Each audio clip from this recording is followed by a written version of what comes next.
Today we are studying Esther chapter 1 through 5. So the story doesn't start with Esther, it actually starts with the king who ruled 127 provinces from India to Ethiopia. He throws this massive feast for 180 days, super extra, and displays his wealth, his power, and his glory. And at the climax of his celebration, he hosts a 7-day feast for the people where there's drinking, celebration, and just showing his royalness all over. Meanwhile, his queen, his wife, Vashti, is hosting her own party for women. And on the 7th day, where the king is merry with wine, he commands his queen to come before her and show her beauty to all his people, and the queen refused to come.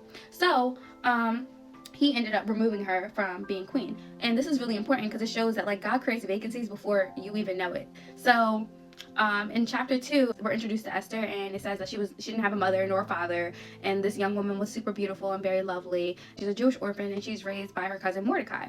And you already kind of see God's pattern. It's not showing that someone was picked from royalty. It's showing that he picked somebody that was humble. So there was a 12-month process. Esther, along with multiple women, go through 6 months of oil, 6 months of perfume, 6 months of cosmetics, and God was processing Esther and purifying her, healing her from all the traumas that she had.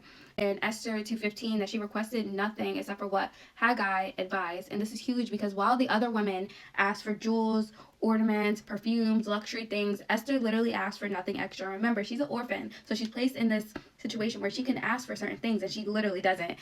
She moved with humility, wisdom, obedience, and softness. And because of this, it says that Esther obtained favor inside of all those who saw her. This was in Esther 2:17. And it says that the king loved Esther more than all of these women, and he set a royal crown upon her head.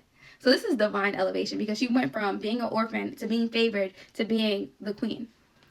But that's just literally the beginning of the story. So Esther is now queen, and something shifts in the spiritual realm, right? A man named Haman is promoted above all the princes. So everyone bows to Haman except for Mordecai, because Jews only bow to God, not to man. So this ticks Haman off, okay? He's like, yeah, I want all the Jews to be killed because you're going to bow down to me. And in Esther 3:18, it says, there's a certain people scattered in your kingdom. Their laws are different. They don't obey your decrees. So he starts manipulating Esther's husband, the king. He's targeting God's people. So in Esther 3:13, it says, Haman sends letters to destroy, kill, and alienate all Jews, young and old, on a specific day. This is genocide, right? This is a death sentence to an entire nation and her people. Remember, she's Jewish. God already placed Esther in this position, and they don't know that Esther is a Jew. So in chapter 4, Esther's purpose is finally revealed, right? When the Jews hear the news, they are devastated. And Mordecai tears his clothes, he puts on sackcloth, and he cries out to the city. Esther hears this and sends clothes for him, but he refuses. She sends a messenger to ask Mordecai what's wrong. And Mordecai tells her about the decree and tells her that she must go to the king and plead for her people. But Esther is terrified. She explains the law. And in Esther 4:11, it says, if anyone goes to the king uninvited, they will be put to death unless he holds out the golden scepter. She hadn't been called by the king in 30 days, meaning that if she goes in, she could die.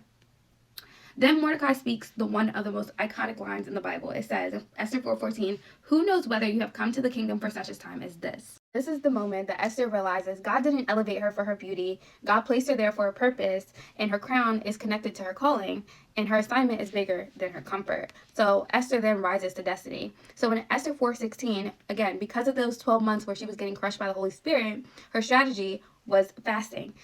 She says, fast for me, neither eat nor drink for 3 days. My maids and I will also fast, and if I perish, I perish.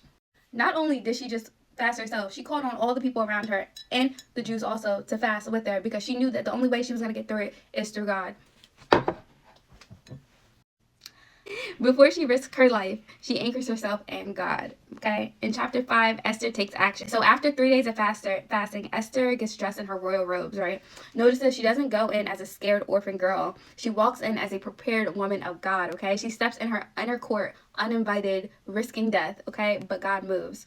The king saw Esther and she obtained favor, and he held out the golden scepter. The single moment shifts the entire destiny of her people. The king asked, what is your request? Up to half the kingdom? It's yours.